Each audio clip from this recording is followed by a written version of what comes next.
Gravar? Só um momentinho. Só um Ah, momentinho. Então, vou pedir para você dar início com a nossa leitura do Pastorino Vitorino de hoje, e a oração. tá. Pastorino hoje nos diz o seguinte: toda a natureza é uma harmonia divina, sinfonia maravilhosa que convida todas as criaturas a que acompanhem sua evolução e progresso. Seja em sua vida um instrumento apto a captar as vibrações de paz e serenidade da natureza, e sua saúde encontrará o equilíbrio necessário a prosperar cada vez mais. Viva de acordo com as leis da natureza e com o espírito voltado para Deus. Então, a passagem de hoje fala sobre a natureza, né? A importância da natureza nas nossas vidas, né? Nós não podemos viver sem a natureza, mas a natureza pode viver sem nós, né? Então, que a gente lembre disso e que lembre, né, que Deus produziu tantas coisas maravilhosas, né? E a gente tem que cuidar de cada uma delas. Perfeito. Pode fazer então? Pode, com certeza. Então, vamos assim fechar os nossos olhos, agradecer a Deus essa oportunidade benfazeja de estarmos aqui mais uma vez reunidos em nome de Jesus, com essa falange do bem, com esses espíritos benfeitores, com a presença de Deus, que é o principal, com Maria de Nazaré, nossa Mãe Santíssima. Senhor, agradecemos por esses momentos de alimentação espiritual e que possamos, Senhor, ao sair do estudo, utilizarmos na nossa vida cotidiana, sendo pessoas melhores a cada dia. Senhor, nós te agradecemos, mas também vamos pedir. Abençoe a cada um que está ouvindo essa oração, abençoe a nossa vizinhança, abençoe os governantes de cada localidade, abençoe aqueles irmãos que estão em situação de rua, aqueles que estão nos hospitais, enfim, Senhor. Abençoe a todos que estão no planeta Terra, porque todos nós precisamos de Ti, Senhor. E também iremos pedir aos médicos espirituais que fluidifiquem as nossas águas, colocando o lenitivo necessário para o nosso corpo físico, espiritual e mental. Que assim seja, pedimos permissão para iniciarmos mais um evangelho abençoado do dia de hoje. Graças a Deus. Graças a Deus. Obrigado, Pri. Pode dar início. Tá. Hoje, né, é Lucas 24, 13 a 34, né, que são os dois discípulos no caminho de Emaús. E eis que no mesmo dia iam dois deles para uma aldeia, que distava de Jerusalém 60 estádios, cujo nome era Emaús. Iam falando entre si de tudo o que havia sucedido. E aconteceu que, indo eles falando entre si e fazendo perguntas um ao outro, o mesmo Jesus se aproximou e ia com eles. Mas os olhos deles estavam como que fechados, para que não o conhecessem. E ele lhes disse: Que palavras são essas que, caminhando, trocais entre vós, e por que estáis tristes? E respondendo um, cujo nome era Cleófas, disse-lhe: És tu só peregrino em Jerusalém, e não sabe as coisas que nela têm sucedido nesses dias? E ele lhes perguntou: Quais? E eles lhes disseram: As que dizem a respeito de Jesus, a Jesus Nazareno, que foi varão profeta, poderoso em obras e palavras diante de Deus e de todo o povo. E como os principais dos sacerdotes e os nossos príncipes o entregaram à condenação de morte e o crucificaram. E nós esperávamos que fosse ele o que remisse Israel. Mas agora, sobre tudo isso, é já o terceiro dia desde que essas coisas aconteceram. É verdade também que algumas mulheres dentre nós nos maravilharam, as quais de madrugada foram ao sepulcro, e não achando seu corpo, voltaram dizendo que também tinham visto uma visão de anjos, que dizem que ele vive. E alguns dos que estavam conosco foram ao sepulcro e acharam ser assim como as mulheres haviam dito, porém a ele não o viram. E ele lhes disse: Ó nécios, e tardos de coração para crer tudo o que os profetas disseram. Porventura, não convinha que o Cristo padecesse estas coisas e entrasse na sua glória? E começando por Moisés e por todos os profetas, explicava-lhes o que dele se achava em todas as Escrituras. E chegaram à aldeia para onde iam, e ele fez como que quem ia para mais longe. E eles o constrangeram, dizendo: Fica conosco, porque já é tarde, e já declinou o dia. E entrou para ficar com eles. E aconteceu que, estando com eles à mesa, tomando o pão, o abençoou e o partiu, e lhe o deu. Abriram-se-lhes então os olhos, e o conheceram, e ele desapareceu-lhes. E disseram um para o outro: Porventura não ardia em nós o nosso coração quando pelo caminho nos falava e quando nos abria a Escritura? E na mesma hora, levantando-se, tornaram para Jerusalém e acharam congregados os 12 e os que estavam com eles, os quais diziam: Ressuscitou verdadeiramente o Senhor e já apareceu a Simão. Aí nas pesquisas dessa semana, eu achei um livro que eu nem conhecia, né? Na verdade, achei dois. Tem duas pesquisas. Dependendo, eu falo das duas, né? A primeira é um livro do médium Chico Xavier, Por Espíritos Diversos. O nome do livro é Nosso Livro. O capítulo é o 28 e o título é Segue Adiante. Diz o seguinte: levanta-te e prossegue, além das próprias dores. Na voragem de sombra a que o mundo te inclina, recolherás a luz sublimada e divina, que os espinhos transformem em júbilos e flores. Não recuses marchar nos trilhos salvadores. A água lustral do pranto é fonte cristalina. E entre as pedras de dor, nossa alma peregrina, à procura do amor de todos os amores. Avança sem temer os percalços e assombros.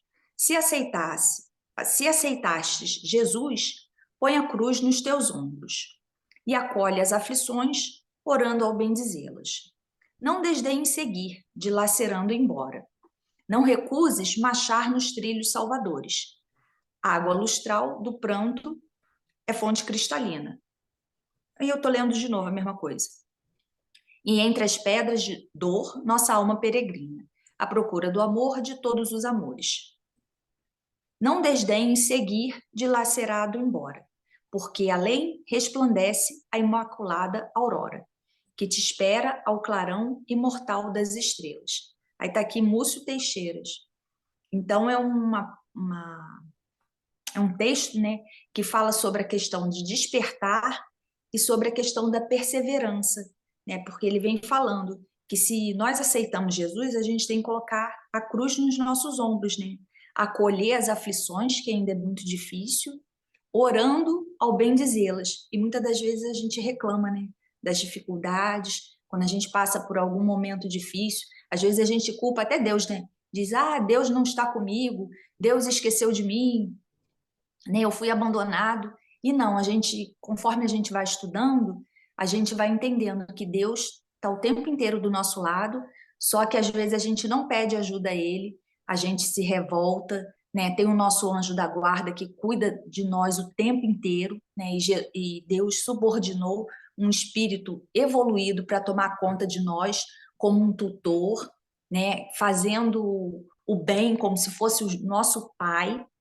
Só que às vezes a gente não dá ouvido, né, à nossa intuição, aos conselhos. Às vezes um outro, né, um conhecido seu fala alguma coisa, ou você está fazendo alguma pesquisa e recebe alguma mensagem, ou recebe alguma ligação, dando aquele acolhimento, né? Então a gente tem que estar com os olhos abertos para lembrar disso o tempo inteiro, né? Porque a gente estuda e às vezes não aplica, ou na maioria das vezes a gente não aplica o que estuda, né?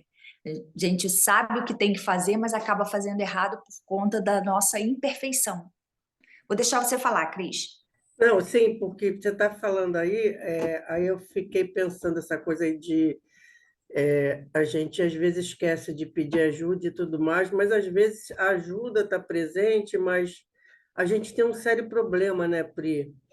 Ainda mais em tempos de teologia da prosperidade, essas coisas, a gente acha que, às vezes, a dor, o problema, é a ausência da presença de Deus nas nossas vidas, quando é justamente o contrário.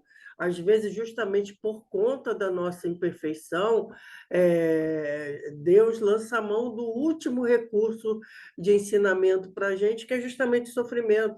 Sofrimento não é o primeiro recurso que Deus usa para nos ensinar algo. É o último, porque pela preferência dele, com certeza a gente aprenderia pelo amor, mas a gente tem dificuldade de aprender pelo amor.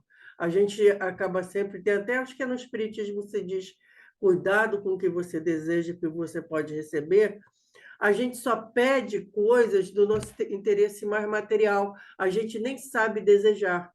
Então, de tanto desejar errado e acabar se prejudicando, às vezes o sofrimento, na forma de uma doença, de um problema, de etc. e tal, acaba sendo a ajuda necessária. E às vezes a pessoa diz, não, naquele momento eu não me liguei a Deus, por isso que aconteceu. Eu lá dentro do INCA também já ouvi muita gente falar, não, esse câncer não me pertence, isso não me pertence, Jesus vai me livrar disso, porque isso não me pertence. Não tem aquela coisa de imaginar, de repente, aquela doença pode ser realmente esse último recurso da vida que a vida utiliza para a pessoa parar, pensar e meditar sobre o que tem feito até ali. Não estou querendo dizer, longe de mim, que toda doença seja um castigo, pelo amor de Deus, não é isso. Mas, às vezes, pode ser, sim, um sinal de alerta, justamente para a pessoa poder se interiorizar. Isso aí desse texto que você falou, que me parece um poema, me marcou um verso que é repetido, que é a procura do amor de todos os amores. Aí, em cima desse aqui, a procura do amor de todos os amores, é que eu vou fazer um comentário da parábola, porque, como eu mencionei antes contigo, eu não achei no Evangelho Comentado de Pastorino, mas eu vou tentar usar um pouco que eu já aprendi para tentar entender nesse significado um pouquinho mais, digamos, aí não gosto de dizer a palavra aprofundado, porque quem sou eu para isso? Mas um outro significado a partir do que a gente aprendeu. Porque a gente aprendeu que, na visão de Pastorino, o Cristo é individualidade, e essa individualidade é o nosso espírito eterno, certo? E geralmente ele usa as outras pessoas, os discípulos, ou quem está sendo o interlocutor, como representando a nossa personalidade. A nossa personalidade é esse nosso eu material, encarnado, no caso eu, Cris, você, Príscila. E aí, logo no começo dessa nossa passagem, ele narra que as pessoas estão no caminho após, todos entristecidos, que é após a morte desse Jesus material, né, que se vai. E aí tem uma parte que diz mais ou menos assim, que seus olhos estavam fechados de propósito.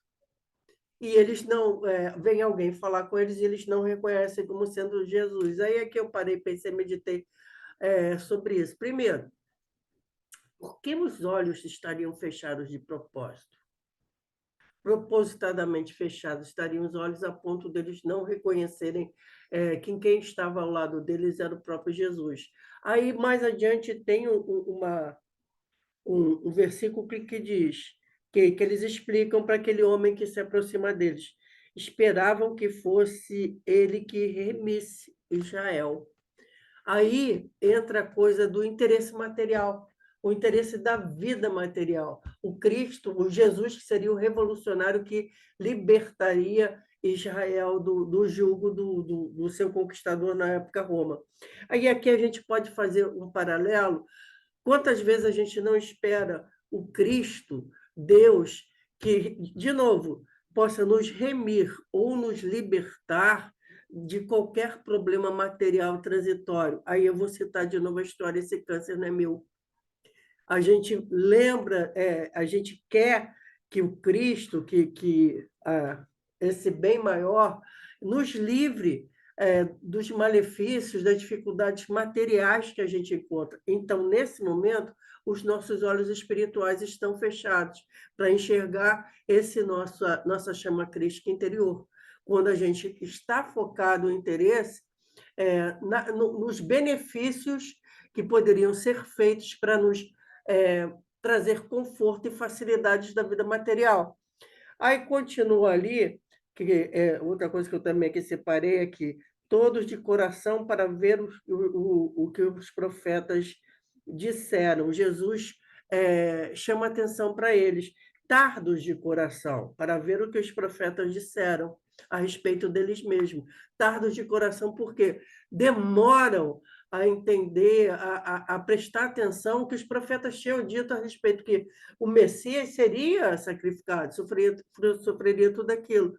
E trazendo para a coisa da personalidade, nós também, não, você não leu aí, você não falou, estava dizendo ali no texto que você falou de Pastorino, de que a gente tem que pegar a nossa cruz, assim como Jesus, e recebê-la e caminhar com ela e passar por todo aquele sofrimento, porque essas lágrimas lá adiante do sofrimento vão nos abrir um caminho de luz e de glória.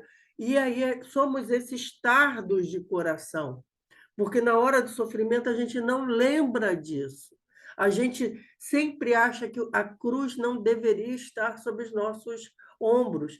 E aí, aí na nossa passagem, só após a comunhão, só após aquele momento que Jesus vai, reparte o pão, etc., é que eles reconhecem ele.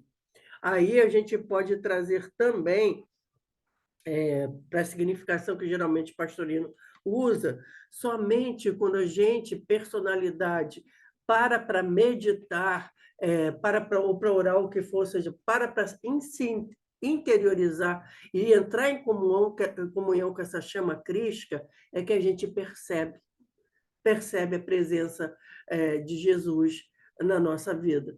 Então, acho que não sei se eu me fiz entender, eu acho que essa passagem lembra a gente que a gente não tem que ficar com os olhos voltados para a vida material.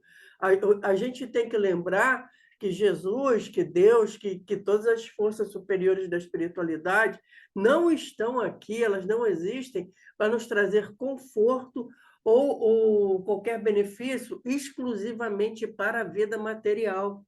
Que essas forças todas e a nossa existência tem que ser voltada para os interesses espirituais, porque não, senão a gente vai cair nisso aqui, mesmo estando com Cristo ao nosso lado, ou seja, dentro de nós, como está a chama crística, a gente vai caminhar triste pelo caminho, ainda chorando a morte de Jesus, ainda sem perceber que Jesus vive em nós, ainda tardos de coração, sem perceber a verdadeira realidade espiritual. O que você acha dessa interpretação, Cris? É isso mesmo, Cris. Eu até anotei aqui, conforme você foi falando, né, a questão da importância da conexão espiritual, né, que a gente sabe disso. Eles estão junto de nós, né, eles não nos abandonam e às vezes a gente não consegue se conectar.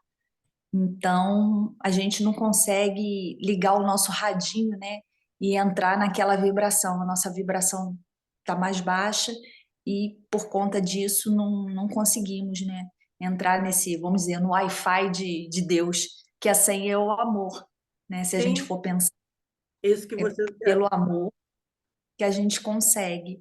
Sim, e outra coisa também aqui, também me referindo a essa passagem, a espiritualidade está sempre mandando esse Jesus disfarçado, que não está disfarçado, ao nosso lado, lembrando, conversando, falando através de pessoas da própria religião, de coisas que acontecem, mas se a gente não estiver conectado, não estiver nessa comunhão, a gente não vai perceber.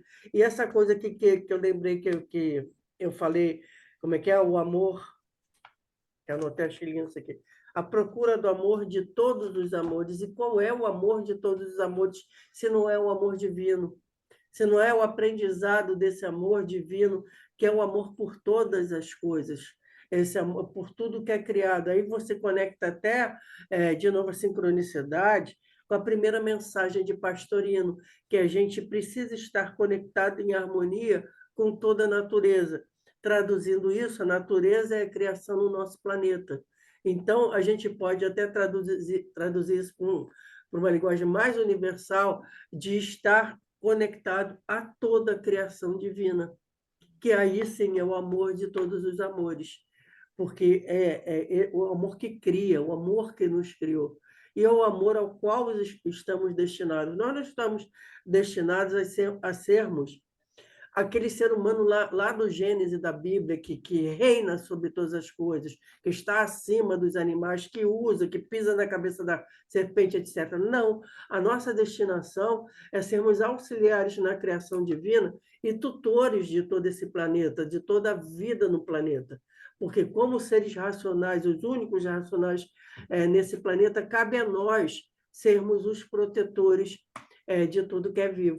Pelo menos essa é a minha visão das coisas, porque eu faço até uma conexão com o que a gente lê no livro dos Espíritos, do Evangelho segundo o Espiritismo, da missão do homem inteligente na Terra, não é esclarecer os mais atrasados. Então, como espécie mais inteligente na Terra, com certeza a nossa missão, eu digo isso com uma certeza íntima, é justamente ajudar as espécies que não estão no nível de inteligência nossa. E aí alcançar essa harmonia aí que você trouxe aí logo no início da mensagem de Pastorino. Concorda com isso? Com essa missão humana na Terra? Sim, o que sabe mais auxilia aquele que sabe menos, né? Sim, Ajuda. E assim, né, pensando nessa questão, a gente tem que trabalhar, né? Porque Deus delega. sim, delega a cada um, né? E também tem aquela outra coisa bonita, né, Pri? O serviço aparece quando o servidor está pronto. Até que não estávamos prontos, nós fomos só uma espécie que pedrava, pre, predava as outras espécies. Nós éramos aqueles que exploravam a natureza, a gente destruiu tudo.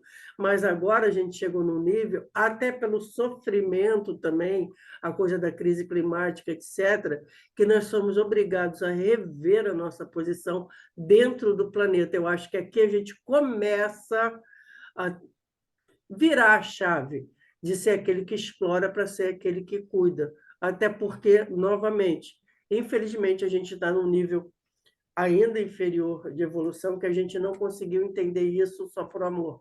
A gente tem que estar nessa encruzilhada dessa crise, essa emergência climática, para começar a perceber isso, que a gente, como você falou, a gente precisa da natureza, não é ela que precisa de nós. Mas a gente precisa se harmonizar com ela, ou simplesmente nós não vamos, como espécie, caber aqui nesse planeta. E, para mim, tudo se interliga, Pri, porque eu acho que enxergar isso, enxergar essa necessidade, é enxergar esse Cristo interno aqui, que não foi conseguido, que aqueles caminhantes não conseguiram visualizar no caminho, porque estavam presos só à vida, à visão material das coisas. E é o que aconteceu com a gente como espécie até agora. A gente tem olhado a natureza como algo a ser explorado, como uma riqueza material, e não como isso, um objeto, um sistema da criação do qual nós fazemos parte e não temos vivido em harmonia, nem com essa criação externa, que é a própria natureza, nem com essa chama da criação interna, que é o nosso Cristo interno. Então, acho que conforme a gente vai se harmonizando com a nossa chama crística interna, a gente necessariamente acaba, naturalmente, nos harmonizando com esse sistema da criação, que é a própria natureza. É isso mesmo, Cristina. Concorda? Concordo. A gente Então, ainda tem muito, estamos no primeiro degrau, né? Num dos primeiros degraus para a gente chegar na nossa escalada. cabe a nós tentar começar a enxergar no caminho, como esses caminhantes aí dessa passagem, enxergar esses chamamentos crísticos que nos aparecem e que a gente não espere só o momento da comunhão para enxergar que essa chama crística está em nós, está junto de nós o tempo inteiro. Segue conosco em nosso caminho, nos apoiando e sendo essa luz que nos ilumina. Mas cabe a nós termos olhos para enxergar isso, né? Porque a gente aqui, como estava dito ali, de propósito estavam com os olhos fechados. A gente propositalmente, muitas vezes, fecha nossos olhos quando a gente coloca interesses outros à frente do interesse da nossa evolução espiritual. É assim mesmo, Cris. E eu acho que para, assim, dar até uma continuidade, de acordo com tudo que foi falado, no livro Caminho, Verdade e Vida, tem um capítulo que se chama O Amigo Oculto. Posso ler? Claro. Que Emmanuel diz, né? Ele cita Lucas 24:16, mas os olhos deles estavam como que fechados, para que o não conhecessem. E aí, o que Emmanuel discorre sobre isso? Ele diz que os discípulos a caminho de Emaús comentavam amargurados os acontecimentos terríveis do Calvário. Permaneciam sob a tormenta da angústia. A dúvida penetrava-lhes a alma, levando-os ao abatimento, à negação. Um homem desconhecido, porém, alcançou-os na estrada. Oferecia aspecto de mísero peregrino. Sem identificar-se, esclareceu as verdades da Escritura, exaltou a cruz e o sofrimento. Ambos os companheiros que se haviam emaranhado no cipoal de contradições ingratas experimentaram agradável bem-estar, ouvindo a argumentação confortadora. Somente ao termo da viagem, em se sentindo fortalecidos no tépido ambiente da hospedaria, perceberam que o desconhecido era o mestre. Ainda existem aprendizes na estrada simbólica de Emaús. Todos os dias atingem o evangelho e espantam-se em face dos sacrifícios necessários à eterna iluminação espiritual. Não entendem o ambiente divino da cruz e procuram paisagens mentais distantes. Entretanto, chega um desconhecido que caminha ao lado dos que vacilam e fogem. Tem a forma de um viandante incompreendido, de um companheiro inesperado, de um velho generoso, de uma criança tímida. Sua voz é diferente das outras, seus esclarecimentos mais firmes, seus apelos mais doces. Quem partilha por um momento do banquete da cruz, jamais poderá olvidá-la. Muitas vezes partirá mundo afora, demorando-se nos trilhos escuros. No entanto, minuto virá em que Jesus, de maneira imprevista, busca esses viajores transviados e não os desampara, enquanto não os contempla, seguros e livres na hospedaria da confiança. Excelente. Então, assim, né, o texto resume tudo o que a gente foi conversando, né, e Emmanuel, com suas palavras, assim, vem acolhendo os nossos corações, né?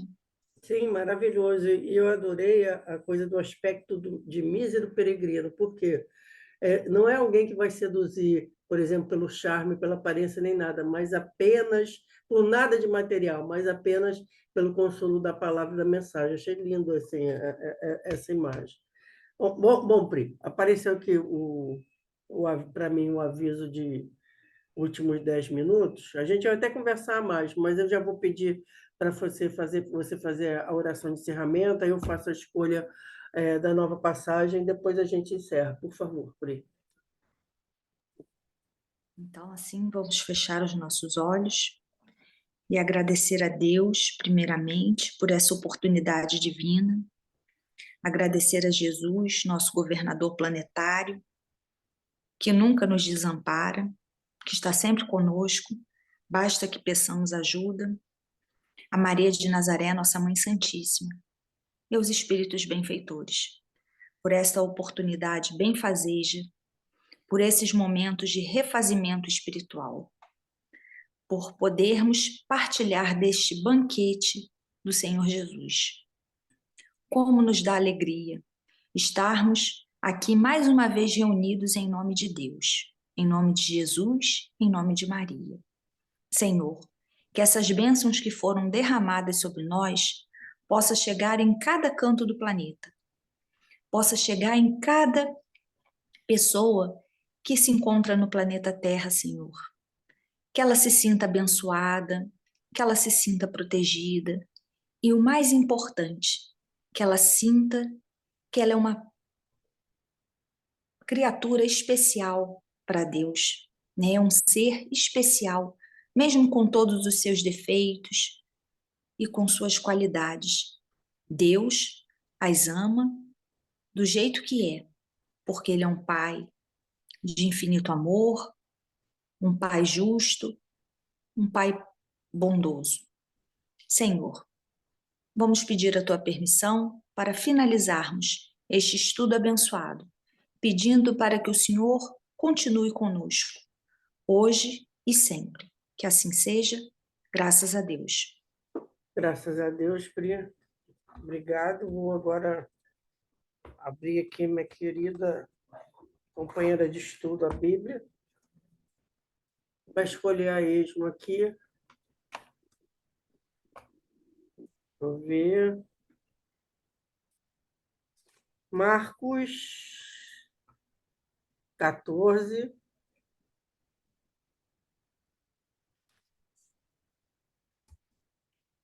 De 10 a 16.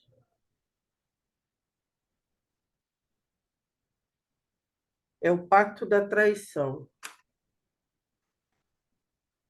Até imagino o que vai ser esse estudo, porque acho que a gente já deu uma estudada antes sobre o equívoco de colocar Judas como um traidor, que na realidade ele não traiu, né? Ele foi muito importante no grande teatro que foi a imolação de Jesus. Mas voltando à nossa questão aí, eu acho que fica a lição, né? Que Jesus está ao nosso lado o tempo inteiro, basta que a gente foque no que é o necessário, que é a vida espiritual, para poder vê-lo, enxergá-lo, porque abandonados nenhum de nós está, nenhum. Até mesmo, até no Espiritismo, a gente às vezes lê que quando uma pessoa comete muitos erros, que às vezes o anjo da guarda se afasta, tipo assim, não adianta, pode até ser, mas Jesus, Deus, nunca se afasta. Até porque a chama crística está dentro de nós. Então, só basta a pessoa querer virar a chave, conseguir sintonizar que está ali. A ajuda está sempre ali para a gente. Aquilo que você falou, toda criatura é especial para Deus. Todos nós somos filhos diletos. E ouso dizer até, Pri, não só nós, mas tudo que é vivo, tudo que é criação, somos todos nós da criação somos especiais para Deus. Né? Concorda com isso? Essa coisa mais. Essa Em visão tudo mais. que Deus cria, né? Ele cria e o seu amor infinito, né, abrange a todos. Sim, e eu acho bacana, eu gosto de pensar nessa coisa, por exemplo, nessa minha teoria de que nós fomos criados para sermos tutores do planeta, que vira uma coisa de solidária da criação. Se toda a criação se ajuda, né? E esse se ajuda não é necessariamente a coisa voltando. Não é uma visão materialista do se ajudar, porque você pode pensar, poxa, mas o boi vai comer a grama, que é um ser vivo também. Sim, porque é o aprendizado até do ser desfeito. Porque uma vez estava lendo também sobre isso, que até nos seres assim, como uma planta, que não tem ainda inteligência, ainda não entra no reino animal, tem a coisa assim é, não é morrer, mas ser partido, tem um aprendizado, uma evolução, um aprendizado entre aspas, né? Porque teoricamente você fala inteligência, não tem inteligência, não tem aprendizado. Mas é um caminho evolutivo em que tudo isso faz parte, o desfazer-se, morrer, transformar-se, tudo isso faz parte da experiência evolutiva. Então, no final da história, tudo é solidário porque tudo faz tudo evoluir, mesmo sem querer, mesmo sem ser uma coisa pensada propositadamente, porque só nós temos essa capacidade, mas tudo acaba sendo solidário e formando essa harmonia maravilhosa formando esse ecossistema planetário, que se a gente não interferir para o mal, né, no exagero da nossa exploração, funciona maravilhosamente. Funciona, ele é projetado para funcionar maravilhosamente, e manter todas as formas de vida. A gente aqui, infelizmente, entrou com desequilíbrio nisso, mas quero acreditar que temporariamente, que se para nós são 20 séculos, o que for, mas isso diante da eternidade, o que que é? Nada, né? Nada. Eu acredito que daqui a uns 1000 anos a gente olha para trás e vai até achar absurdo o modo como a gente vivia, como hoje a gente olha para 1000 anos atrás e acha absurdo tudo aquilo. Um dia alguém vai dizer, ah, meu Deus do céu, eles usavam petróleo, gente. Eles usavam carvão, eles botavam, enchiam de fumaça a atmosfera, a gente vai achar isso absurdo. E vamos ter, eu acho que um planeta bem mais justo, bem mais aprazível para todas as criaturas terem essa oportunidade de evoluir aqui também, não só nós, mas outras espécies também. Ser essa casa de vida material acolhedora, que é esse planeta Terra que eu continuo defendendo. Por mim, a gente faz um plebiscito mundial e muda o nome desse planeta de Terra para Bios. Eu pessoalmente acho um absurdo um planeta que só 1/3 é terra seca chamar Terra, mas eu acho que você, como professora de Química, concorda comigo, que esse nome não faz jus. A gente deveria ter um nome assim, mais ligado a esse milagre que é essa infestação de vida que a gente tem no planeta, né? Outro dia eu estava olhando, acho que era na Maricá que eu estava olhando, uma flechinha no muro, um muro de pedra, mas dali da flechinha já tinha brotado uma samambaia. Onde tiver a flechinha, pum, a vida ela acha o caminho dela, ela brota. Tinha até bem antigamente, acho que 10 anos atrás, tinha um programa, eu acho que era no Discovery, que como seria a Terra depois de nós, o planeta depois, se a humanidade desaparecesse.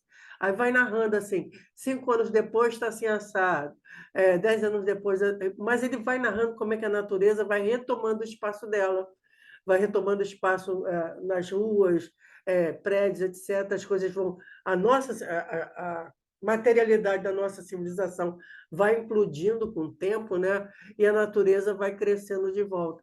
Eu achei aquilo fantástico, porque o planeta é isso, é vida, é uma profissão de vida. É porque a gente já nasce aqui no meio, né? E não se maravilha mais com isso. Eu acho que quem deve se maravilhar muito com isso deve ser o pessoal que estuda astronomia, que está tão acostumado a ver, assim, por exemplo, no nosso sistema solar, planetas materialmente estéreis, né? Materialmente, a gente não sabe em outra dimensão, mas materialmente estéreis, que aí eles reconhecem o quanto o nosso planeta é esse milagre de vida material que brota de tudo quanto é lugar. E o mais fantástico, a gente nem conhece ainda direito, né, Pri? A gente está viajando para outro planeta, mas, por exemplo, tem muita coisa que a gente ainda não pesquisou, ainda tem um monte de forma